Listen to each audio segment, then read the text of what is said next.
पढ़ना तो पड़ेगा। तुम लोग नो डिटेंशन पॉलिसी के और कोरोना टाइम के प्रोडक्ट हो, नहीं?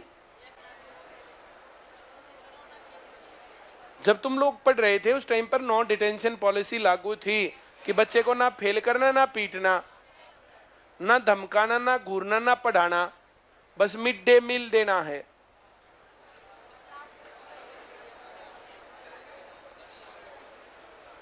जो मैं कह रहा हूं समझ में आ रहा है या नहीं आ रहा? इस कारण से करियर खराब, और ये सरकार की नीतियों का हिस्सा था। इसलिए सरकार की नीति अब क्या आ गई कि इंस्टीट्यूशंस को हम अब सहायता नहीं देंगे, लोन देंगे। लोन देने से 3 गुना महंगी होना तय है एजुकेशन। और जितने लोग बिजनेस बिजनेस बिजनेस सीखते हैं ना, तो बिजनेस अगर 3 गुना महंगी डिग्रियां होंगी तो हमारे पास तो बच्चे अपने आप बढ़ गए। अगर बात हमारे बिजनेस की है कि अपने बिजनेस के लिए कूदता ICS वाला, अगर बात हमारे बिजनेस की है तो हमारे लिए तो बहुत ज्यादा फायदा है, हाँ या ना?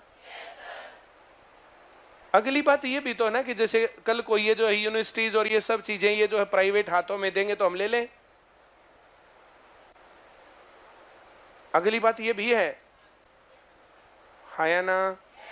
और यूनिवर्सिटी के अंदर बहुत बढ़िया पढ़ाई करवा करके मैं बहुत अच्छे लेवल पर यूनिवर्सिटी चला भी सकता हूं। मैं अपने बेनिफिट की बात करूं तो 2 दिन एजुकेशन मिनिस्टर के आगे पीछे के घूम के ना मैं 1 मिनट में पास करवाऊं,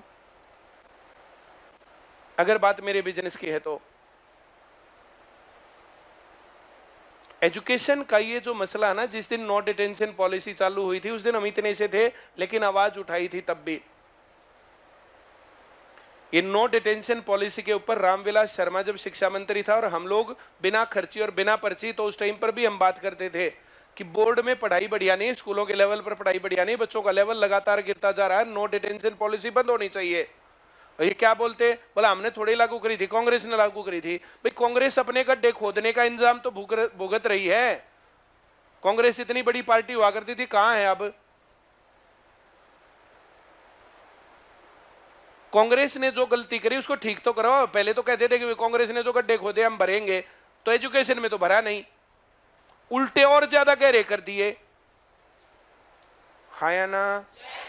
नो डिटेंशन पॉलिसी के ऊपर मैं तब भी बोला था और मैं लगातार बोलता रहा हूं, पॉलिसी एक दिन में चेंज थोड़ी होती है। और नो डिटेंशन पॉलिसी खत्म हुई है। 8वीं का बोर्ड भी लागू हुआ था, 10 बार चेंज हुआ 8वीं का बोर्ड। सारी लॉबी मिलकर के उसको फिर कैंसिल करवाती, मैं उसको फिर पास करवा देता।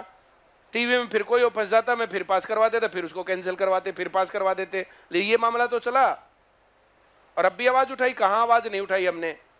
ये नो डिटेंशन पॉलिसी ये उसका एक्सटेंशन है, अब न्यू एजुकेशन पॉलिसी। उसके अंदर आम आदमी नहीं पढ़ पाएगा। फिर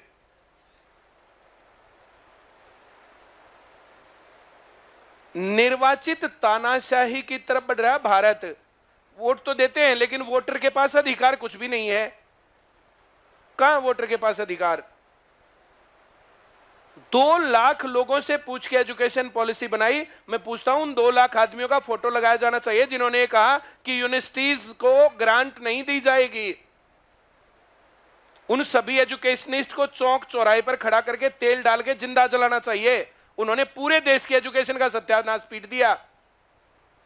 और ये बात मैंने ऐसे कैसे बोली कि मां कौन सा ऐसा एजुकेशनिस्ट था जिन्होंने ये बात लागू करी, और जिस दिन फिर फंसेंगे फिर बोलूंगा इसी पर, हाँ या ना?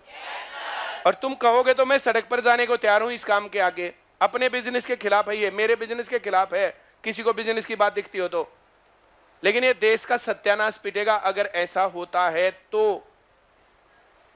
अगर सभी लोग चाहते हो कि हाँ हम करें, तो पूरे हरियाणा के लेवल पर, पूरे देश के लेवल पर एक बड़ा प्रोटेस्ट मार्च होना चाहिए, जिसके अंदर यह बताया जाना चाहिए कि ये जो शिक्षा बेची जा रही है गलत है। ये जो रोजगार 19 के इलेक्शन के बाद तो रोजगार ही नहीं लगा लिया हरियाणा में। अब जब तक वो नहीं लगेंगे तुम्हारा नंबर कैसे आएगा? ये 2 पैसे के डेड, जो ये फालतू की बातें बोलने वाले लोग हैं ना, फालतू की बातें जो चर चर पर पानी मार दिया, ये कर दिया, वो कर दिया, ये कर देंगे, वो कर देंगे, मैं पहले उनको मौका देता हूं, कर लो ना। मैं तब तक नहीं बोलता, नहीं तो बाद में नहीं कहेंगे ना कि जो है हवा बनाने के लिए आप ये कर गया, ये कर गया, ना कर गया। कितना गंद मचाया तो है, कितनी बार कर लो। एक बार आर्मी भर्ती के लिए रैली करवाने गए थे, वहां 50 आदमी नहीं थे। HSSC पर जाके धरने देते, वहां 50 आदमी नहीं होते। करो जाके जिसको करना है। पर अगर तुम ये चाहते हो कि हां भारत में एजुकेशन बची रहे, तो इस टाइम पर तुम युवा हो, इस टाइम पर हम जागरूक हैं। ये बात एक तो सबको पता चलनी चाहिए कि ये गलत, और दूसरा रोड पर प्रोटेस्ट करना चाहिए कि अगर ये हुआ तो फिर से प्रोटेस्ट होगा। ये 2-3 दिन 4 दिन मैंने इसलिए दिए कि देखेंगे यूनिवर्सिटी वाले, कॉलेज वाले और कोई ये जो है छात्र अभिभावक संघ, ये वकील, ये और कोई जो इतने जो कूद रहे थे, ये पत्रकार, अखबारों वाले, ये कितने जनता की भलाई के लोग हैं, ये भलाई करने वाले कितने आदमी हैं। और देखा जाना चाहिए, मौका दिया जाना चाहिए। वरना ये कहते ना कि हम करते, हमारे को तो मौका ही नहीं दिया गया है। तुम्हारे पास मौका, करो और 2-3 दिन देखते हैं करना है नहीं करना। एक प्रॉपर तरीके का बहुत बढ़िया प्रोटेस्ट मार्च करना चाहिए, अगर हम जिंदा हैं और हमें पता है कि क्या गलत और क्या ठीक।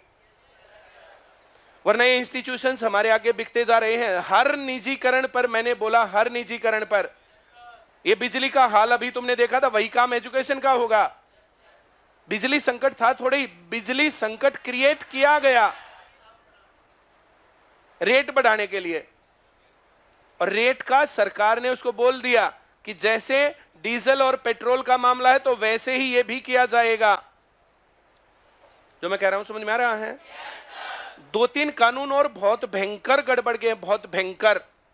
नेशनल हेल्थ पॉलिसी आ रही है। क्या?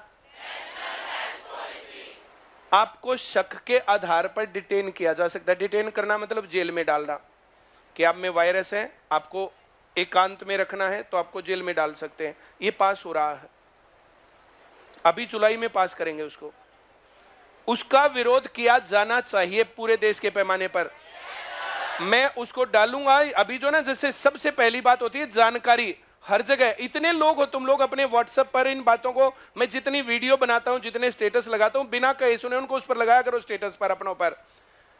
स्टेटस डाउनलोड का ऑप्शन होता है, वीडियो भी डाउनलोड होती है उसके ऊपर। इस प्रकार की वीडियोस हम बनाएंगे, उनको डालेंगे, डालना चाहिए। सबसे पहला काम, जानकारी सबसे बड़ा अधिकार है, हथियार है।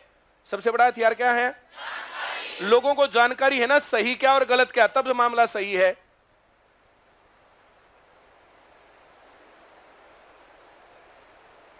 बहुत सारे हैं। आपको जबरदस्ती इंजेक्शन लगाया जा सकता है, आपको जबरदस्ती जो है इलाज करने के लिए बाध्य किया जा सकता है, आपको जेल में डाला जा सकता है। इस प्रकार की पॉलिसी, और इसी प्रकार की न्याय की पॉलिसी भी बना रही है। जो काला कानून था ना, बिना अपील बिना दलील, उससे ज्यादा भयंकर कानून अब भी मौजूद है, और उससे ज्यादा भयंकर और बनाने की तैयारी में है। उनको लगता है कि आप किसी गलत गतिविधि में हैं तो आपको अधिकार नहीं, आप अपने आप को प्रूव भी कर लें। और इस नेशनल हेल्थ पॉलिसी के खिलाफ तो आप कोर्ट में ही नहीं जा सकते, सुनेगा ही नहीं कोई। आपको किसी ने पकड़ लिया तो पकड़ लिया बस। तो ये जो है ना, ये अघोषित तानाशाही की तरफ देश बढ़ रहा है, और देश का युवा मेरी इन बातों को सुन रहा है। अब इतनी बातें सुनने के बाद भी अगर तुम लोग शांति से बैठे हो, और तुम लोग 10 मिनट 5 मिनट सोशल मीडिया जब तक ये बैन नहीं करते हैं तब तक इतना तो करना चाहिए। और उसके बाद फिर अपने पर्सनल लिंक्स, एक नेटवर्क तैयार करना चाहिए। ये कल को व्हाट्सएप और सोशल मीडिया और ट्विटर इनको बैन कर दें तब, और ये कर सकते हैं। कितना ज्यादा तो कर लिया, पहले व्हाट्सएप पर जो कोई कितने वो भेज दो, अब 5 को, अब 1 को ही भेज सकते हैं। तो ये धीरे धीरे धीरे धीरे धीरे धीरे जो हाल हो रहा है, ये गड़बड़ की तरफ जा रहा है। जो मैं कह रहा हूं समझ में आ रहा है? तो जब तक जितने अधिकार तुम्हारे पास हैं उतना काम करना चाहिए, ताकि ये और ना घटे। हाँ या ना? और ये तो तुम्हें पता चल ही गया होगा, शराब सस्ती हो रही है। दोनों बातें पता चल गई ना? शराब सस्ती, एजुकेशन महंगी। भारत विश्व गुरु जो बनाना है, क्यों? ये जो किताबों के ऊपर कह